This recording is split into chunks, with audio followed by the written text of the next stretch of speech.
नमस्कार शेतकरी मित्रांनो, नेहमीप्रमाणेच आपल्या सगळ्यांचं माझ्या चॅनलमध्ये स्वागत आहे. तर हा आहे आपला गव्हाचा प्लॉट, ज्याला 25 दिवस पूर्ण झालेत आणि आज आपण यासाठी तणनाशकाची फवारणी करणार आहोत.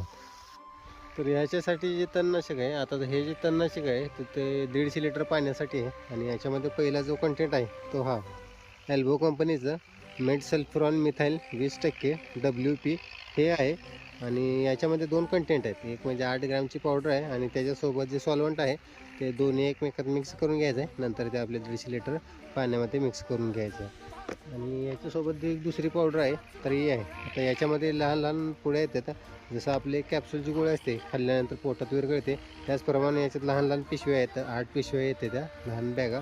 तर त्या आपण एक 5 लिटर पाण्यामध्ये सुरुवातीला काय करायचं, त्या मिक्स करून घ्यायच्या त्या. नंतर जे पाणी आहे आपण बॅरलमध्ये जे केले त्याच्यामध्ये आपण काय करायचं ते ओतून व्यवस्थितरित्या ढवळून मिक्स करून घ्यायचं आहे. आणि नंतर जे आहे तर त्या आपल्या गहू पिकामध्ये स्प्रे करून घ्यायचं. आता स्प्रे करत असताना प्रत्येक जे पूर्ण सारा आहे तर त्याच्यामध्ये गेलं पाहिजे. काय होते, गव्हाला फुटवा जास्त असल्यामुळं प्रत्येक तणापर्यंत ते औषध जात नाही. शक्यतो एक एक सारा धरून मारला तर त्याचा रिझल्ट चांगला आहे.